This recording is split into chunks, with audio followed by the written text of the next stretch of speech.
Hello everyone, hope you're doing well. Before we had a look at the American helicopters coming into the game in update 1.81, so I thought on the dev server why not have a look at the Soviet ones. So, this is the Mi-4AV, it is the first Soviet aircraft when it comes to, helicopter, which you'll be able to get in the tree. It is known as an attack helicopter, and I think this is because it has a little bit of a meaty 12.7 in the front, with the gunner really struggling to stay awake. So a 12.7mm A, 12.7, 900 ammunition, and then it has two pilots in the top. One is a gunner, one is a pilot, and then it has the big engine in the front, which gives it this weird nose shape, as you can see.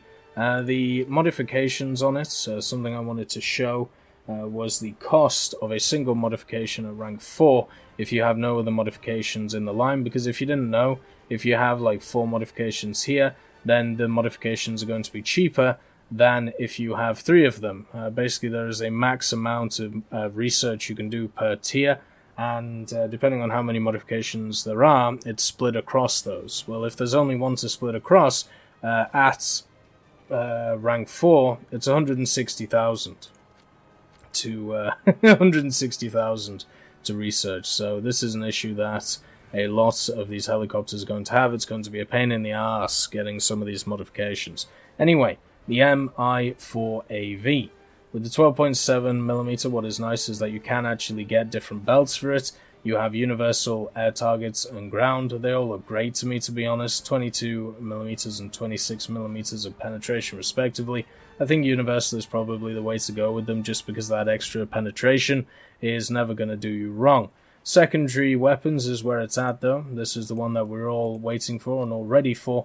And stock, you get some S5K 96s, and they're sat in 6 drums, which look incredibly small when you put them actually on the hard points themselves. So with that said, these rockets, 610 meters per second, so pretty good. 150 millimeters of pen, so not a lot of pen to them, especially for a 9.0 vehicle. But it does mean that you have something to start off with, at least. You're not struck with just a 12.7mm. With that said, the majority of the secondary weapons on this machine are bombs, which is kind of interesting. So you get your hands on 6 100s or 4 250s in a configuration like this. I feel like nobody is ever going to use these, and the reason for that is because this gets an ATGM. The 2P 32M/K-4V, which is sat in configurations with the rockets and with the bombs. I think the best thing to do is to do it with the rockets. You can take 4 of these ATGMs and full complements of rockets. As you can see, one of the interesting things is that they mount them on above the hard points, and the rockets are mounted on the hard points. So that is kind of interesting, or at least kind of cool. With that said, if we look at the stats of these 9M, 17M Falanga rockets, it doesn't actually show them, which kind of sucks, so we have to find one where it does. There we go, 650 millimeters of penetration, so very standard compared to the other helicopter ATGMs that we see on the US side of things at lower tiers than 10.0, so 9.0. 650 should be able to go through a lot. The maximum speed on the trajectory, 220, is nice. The TNT equivalent is the thing which I'm looking at, which I feel is spicy. 4.36 kilos of explosive mass, 4.32 kilos of TNT equivalent. That, to me, sounds wonderful. Moving on to the next vehicle, the Mi-24A, which you'll find in the tree here after the Mi-4. This machine has, once again, 2 engines, Klimov TV3 117V turboprops, pilot and a gunner in the front, and a bunch of hardpoints, and a 5-bladed propeller. Sorry about that. So once again, what we're going to be looking at is the secondary weapons.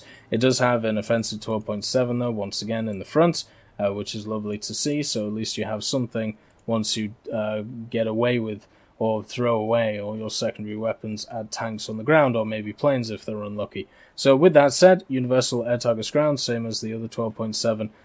Now if we have a look at the hard points and what the secondary weapons can carry, S5Ks once again, 9M17M, same ATGMs as before, same bombs, and as you can see, The only real difference is the fact that you can carry more stuff. So you can carry 128 of these rockets instead of a smaller complement. You can also carry all different configurations of these things. So if you want, you can take bombs, rockets, and missiles all at the same time if you just want to test them out. I personally would say that the bombs are going to be quite hard to use, so therefore it may be better just sticking to the good old 4 Phalangers and 128 S5Ks that you see in this configuration, in the 2 rocket pods on either side and then the 4 ATGMs. So with that said, another machine which has a lot of firepower behind it, and it's going to be interesting to see how these rockets work. I think personally the ATGMs are going to be the key,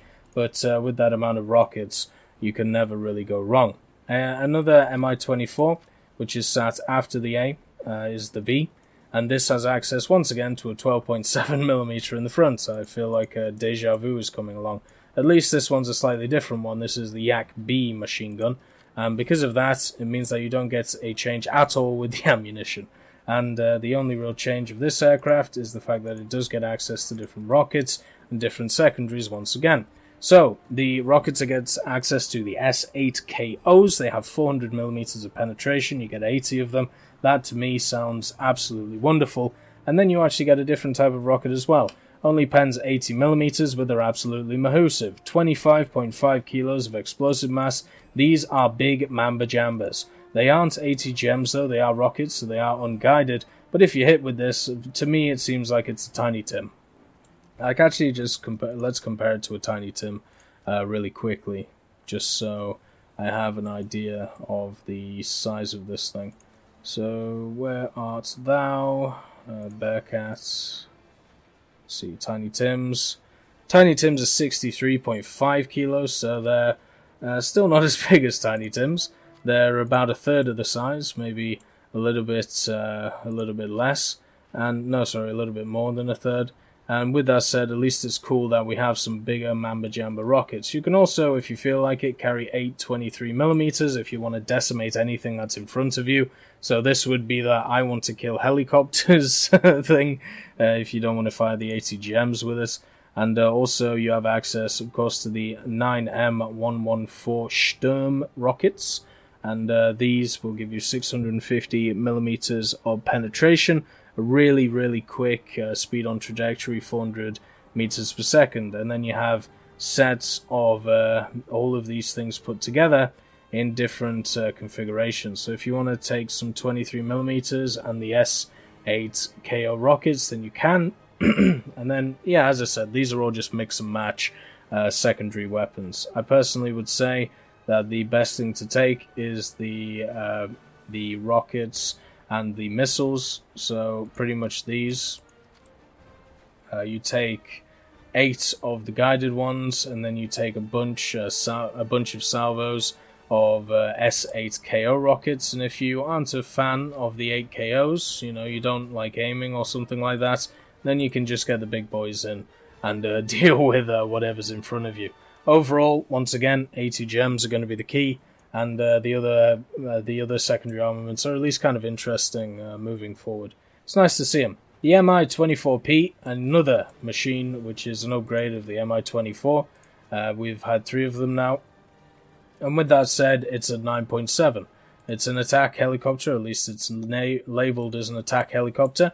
And when we look at the X-ray, we have some different guns on it. So we have a 30mm and 4 23mm. I think that's because of the wings. So let's actually put this on default. There we go. It has one 30mm, so we've had an upgrade in caliber of this machine. And to me it looks like it has 2 barrels, but it isn't labelled as a dual. Maybe the 2K means 2 barrels, who knows. 250 rounds of ammunition, not a ton, but it does get access to different ammo belts. 67mm on the universal, 67 and 60, so it's pretty much just picking which one you feel comfortable with when it comes to killing whatever you want to kill. The default is 60 as well. Secondary armaments, let's just say there's quite a few of them, but they're very similar to what we've seen before. So the S8KOs, which we've seen, 4 250s, and then the big Mamba Jambas, then the Sturms, and then of course everything else. So when we actually talk about different armaments, the P and the V when it comes to its secondaries, which are going to be the main thing you're going to use to kill things, they're exactly the same, or at least incredibly similar. So with that said, what you're getting with the Mi-24P is the 30mm over the 20mm over the 12.7. That is literally it. That is the difference of these two machines. The Mi-35M is here, and this is the big addition at 10.0. This is the equivalent to the AH-1Z for the Soviets, and what you find is an upgrade in pretty much everything when it comes to secondaries. The offensive armaments as well in the front, it's changed to a 23mm, so down from a 30mm, but up from a 20. And what is nice is it gets these armored target belts, air targets, and stealth. These are the same that you find. These are the same belts that you find on the 23mm for the aircraft or the airplanes for the Soviets, which to me they do a lot of damage. A few people have said that they spark a lot, and that's fair enough, but for me they wreck house. So once again we have the S8 Co rockets with 80 of them. Then we have the M114 Sturms again, and then you get 16 of the Sturms, or the Sturms if you want them, and then you get access to something a little bit more juicy. So 8 and 16 of these, or 8 and 16 of these. So let's see the difference. You get the attackers, the 9M120 attackers, 800mm of penetration, oh boy. Explosive mass of 6 kilos, TNT equivalent 7.2 kilos, with a maximum speed of 550. So it's just a straight upgrade over the Sturms, and therefore why not use them? They come in a very interesting little, what looks like a bazooka fashion, but remember these are ATGMs. At the end of it, you also have 4 23mm cannon pods if you want it, and then you can have 4 cannons and 8 KO rockets, 4 23mm and Sturm rockets, and then Sturm rockets, more of them, and then so on and so forth with all the different configurations. I personally would say that taking the attackers and then the rockets is probably your best bet for doing well in. It basically gives you the most flexibility, the best ATGMs that you can get, and also the rocket salvo just in case you want to use it. You also get access, of course, to the turrets, the 23mm. So overall, the biggest upgrade between the Mi-35 and the Mi-24P are the attacker rockets that it gets, which are ATGMs. The Mi-24D, which is the premium helicopter that you get out of the bundle, this has a 12.7mm in the nose, as you can see, and when it comes to its secondary loadouts, they're incredibly similar to the other Mi-24s. We have access to the S5K, so it doesn't get the better ones. You also get the big Mamba Jumbas, which is great. Then you get the Phalangers, and then you get bombs as well. So pretty much you want to run rockets, maybe bombs and Phalangers, or maybe you want to run rockets and Phalangers if you can. It looks like you can run the S-24 rockets and the Phalangers, and then the S5K rockets and the Phalangers, so 128 of them, and also 4 of the Phalanger rockets. I would personally go for this configuration just because you get the ATGMs and also a ton of very fast and hopefully dangerous rockets, but overall this machine is very much similar to the Mi-24V in the way it's going to work. That's why it's a 9.7, that's why it's the third 9.7 that these Soviet helicopters have. A hell of a lot of very similar designs here and very similar playstyles, but basically the biggest difference between this, the Mi-35 and the Mi-24A, is the secondary weapons. Those are going to make the difference in the game. Anyway, I hope you all have a wonderful day, and I'll see you next time.